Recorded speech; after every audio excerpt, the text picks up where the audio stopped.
Hey everybody, it's day 5. We're talking about meditation today, and this is a series of the 10 healthy habits for high energy living. And habit number 4 is meditation. And so today I wanted to just share a brief message on the power of deep meditation. And so far we've been talking about simple meditation and doing short meditations, which is awesome, especially to get started. And once you build up your ability to stay in a meditative state for a little bit longer, then it's really powerful when you are able to expand the amount of time that you stay in meditation. And so when I first got going, I think I mentioned that 11 minutes was a really good amount of time to do every single day.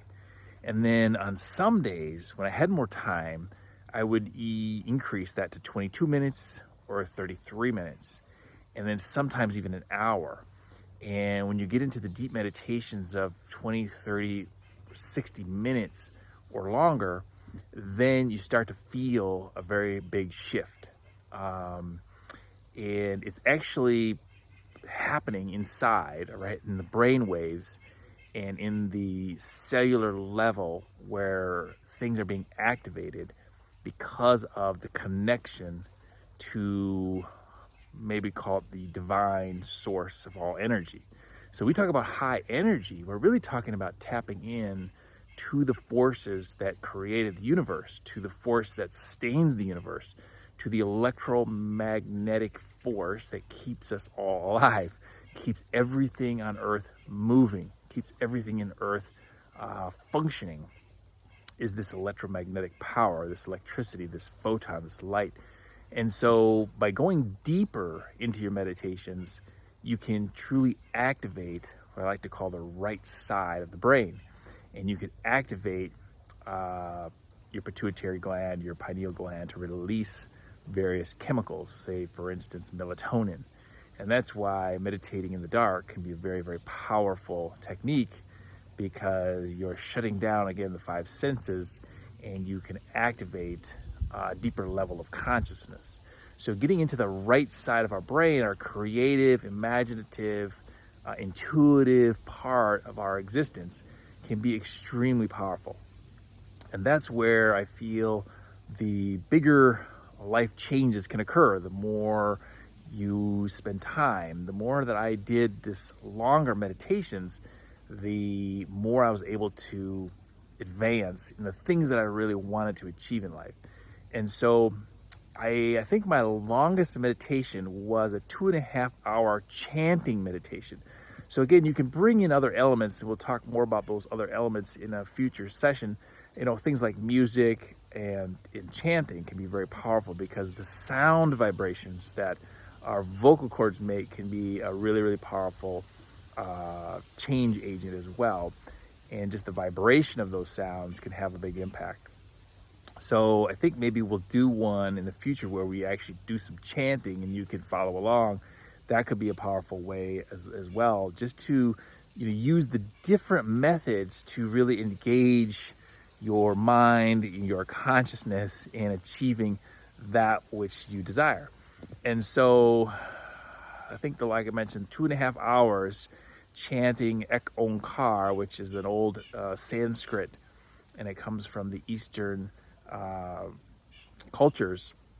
It can be a very powerful way just to get into the mind and get into the rhythm, and then the sound vibrations actually change our way of being.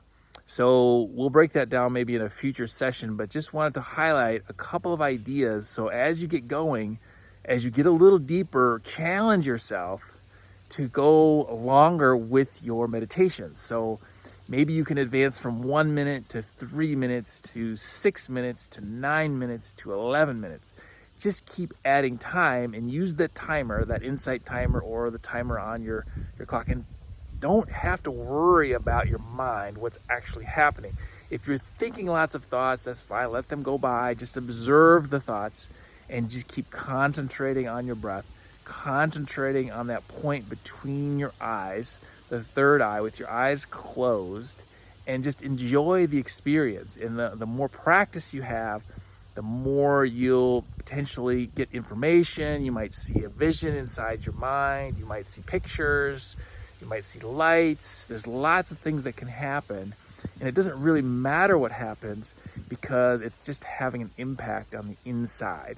And it's changing your physiology in a way where you can hold on to the feelings of joy, peace, love, harmony more and longer. And you'll have less influence of worry, doubt, fear, anxiety, depression. That is really, to me, the greatest benefit of meditation is it reduces the impact of those negative emotions and it increases the positive emotions. And yes, we still probably will experience all of them, but the negative ones will have less impact. That's really the design in my mind of how this all works, is the more you can get into the right side of your brain, the more you can activate your right side of your brain, the consciousness, the higher level consciousness, the more you can stay in this state of peace, joy, love, harmony, and calmness, and really achieving the things in life that you really desire.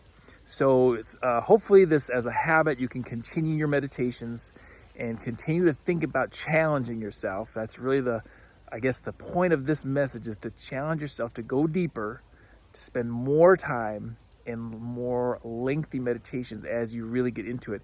And a great resource that I learned a lot of this is from Joe Dispenza. He has tons of videos on YouTube that you could tap into. He could be a great resource talking about the science behind deep meditations where you go into for an hour at a time. And he talks about building that strength, that skill, that ability, and does workshops and so on. So having read his book, Supernatural, is also a great read, and watching some of the videos online could be a great resource for you as well.